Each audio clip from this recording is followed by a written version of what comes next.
माझ्या वक्तव्याच्या बाबतीमध्ये मी हा अगोदरच खुलासा केलेला आहे।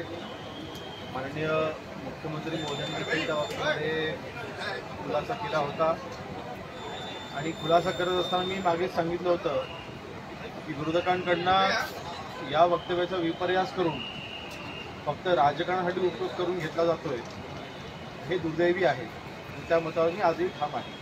ते त्यांच्या वक्तव्यावरती मी आजही ठाम आहे। माहिती वकिलांकडून आली होती, त्यामध्ये बरेचसे वेगळे खुलासे झाले होते आणि तुम्ही जे वक्तव्य केलं होतं ते देखील याला संलग्न आहे असं म्हणावं, कारण पोलिसांकडून जी माहिती मिळाली होती तीच माहिती तुम्ही प्रसारमाध्यमांना दिली असं तुम्ही यापूर्वी सुद्धा म्हटलं। त्यावेळेस म्हटलं होतं की ज्यावेळेस मी त्या ठिकाणी गेलो आणि मी साधा प्रश्न विचारला की इतक्या रहदारीच्या ठिकाणी कोणाला सदर विक्टीमला वाचवण्याकरता कोणी का गेलं नाही।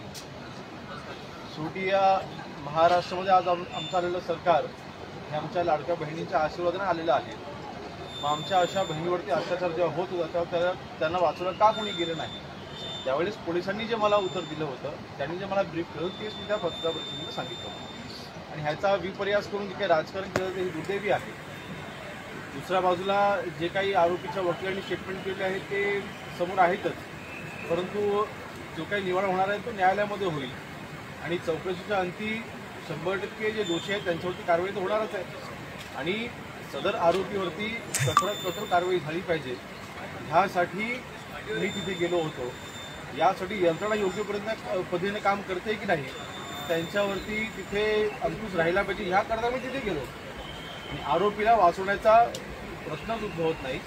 एकंदरीत या आरोपीला कठोर शिक्षा झाली पाहिजे ह्यासाठी आम्ही आजही प्रयत्नशील आहोत। बलात्कार प्रकरणाचे जो आरोपी आहे दत्ता गाडे हा पोलिसांच्या वेशभूषेमध्ये कंडक्टरच्या वेशभूषेमध्ये मुलींना फसवत होता, त्याचे फोटो देखील आले समोर। नाही, त्याचा संपूर्ण रेकॉर्ड काढण्याचं काम हे पहिल्या दिवसापासून आपण चालू केलं होतं आणि तेव्हाच उघड झालं होतं की त्याच्यावर याही अगोदर अनेक गुन्हे दाखवले होते। चोरीचे असते किंवा 420 सारखे गुन्हे त्याच्यावरती ग्रामीण भागामध्ये दाखवले होते, शहरामध्ये गुन्हा दाखवला होता आणि तो एक आरोपीच आहे। अशा पद्धतीच्या आरोपी तो पहिल्यांदा आहे, परंतु एक गुन्हेगार प्रवृत्तीची ती व्यक्ती आहे आणि अशा व्यक्तीला वाचवण्याचा प्रश्नच उद्भवत नाही। त्या व्यक्तीवरती कठोर कारवाई झाली पाहिजे अशा बाबतीची यंत्रणा या गृह विभागाकडून तिथे उचलल्या जाते। बीडमधले अनेक व्हिडिओ आता समोर येतात। एका पाठोपाठ वाल्मीकर यांच्यावर आणखीन काही गुंड जे आहेत ते समोर, सतीश भोसले या गुंडाचा व्हिडिओ व्हायरल झालेला आहे। एकाला अबोध मारहाण जी आहे त्या व्यक्तीने केलेली आहे। त्या सतीश भोसले मी सांगेन आपल्या पुरोगामी महाराष्ट्रामध्ये अशा पद्धतीच्या गुंडांना अजिबात स्थान नाही। अशा गुंडांना जेरबंद केलं जाईल, अशा गुंडांवरती कठोर कारवाई केली जाईल, अशा गुंडांना बाहेर फिरण्याच्या बाबतीमध्ये त्यांच्यावरती अंकुश ठेवण्यासाठी कायद्याचा वापर करून त्यांना जेरबंद केलं जाईल किंवा त्यांच्यावरती कठोर कारवाई ही केली जाईल। या महाराष्ट्रामध्ये हा संतांचा महाराष्ट्र आहे, हा पुरोगामी महाराष्ट्र आहे। छत्रपती शिवाजी महाराजांनी स्वराज्य स्थापन केलेला हा महाराष्ट्र आहे। या महाराष्ट्रामध्ये अशा कृती ह्या सहन केल्या जाणार नाहीत। सतीश भोसले हा आरोपी सोशल मीडियाचा वापर करत होता दहशत माजवण्यासाठी, पोलीस मात्र कुठली कारवाई करत नाही। पोलीस 100% कारवाई करतील।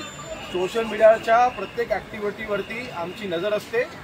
सोशल मीडियाच्या प्रत्येक ॲक्टिव्हिटीवरती आमचा कारवाई करण्याकरता आमचे स्पेशल युनिट्स आहेत, त्या युनिटच्या मधून त्याच्यावरती कारवाई केली।